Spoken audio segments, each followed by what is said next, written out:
இடைக்குறிச்சி அகஸ்தீஸ்வரர் லோபமுத்ரா அம்பாள் கோவில் பூப்பல்லக்கு வீதி உலா பக்தர்கள் திரளானோர் பங்கேற்பு. அதே போன்று பாபநாசம் பாபநாசநாதர் உலகாம்பிகை கோவில் ஏக சிம்மாசன தரிசனம். சித்திரை விஷு உற்சவம் உற்சாகம். நெல்லை மாவட்டம் அம்பாசமுத்திரம் அருகே கல்லுக்கிடைக்குறிச்சியில் உள்ள அகஸ்தீஸ்வரர் லோபமுத்ரா அம்பாள் கோவிலில் திருவிழா உற்சாகமாக நடைபெற்று வருகின்றது. கடந்த 5ஆம் தேதி கொடியேற்றத்துடன் துவங்கிய விழாவில் தினமும் அபிஷேகம் தீபாராதனை நடைபெற்று வருகின்றது. 6ஆம் நாள் திருவிழாவில் பூப்பல்லக்கில் சுவாமி அம்பாள் வீதி உலா வந்து பக்தர்களுக்கு அருள்பாலித்தனர். இந்நிகழ்ச்சியில் உள்ளூர் மற்றும் சுற்றுவட்டார பகுதிகளில் இருந்து ஏராளமானோர் கலந்து கொண்டனர்.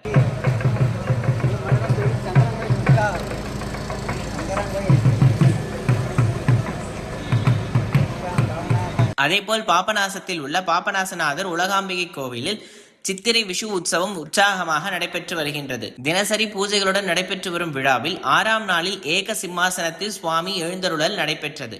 இதனை காண பக்தர்கள் திரளானோர் வந்து தரிசனம் செய்தனர். 2 கோவில்களிலும் திருவிழா நிகழ்ச்சிகள் பக்தி உணர்வுடன் நடைபெற்று வருகின்றது.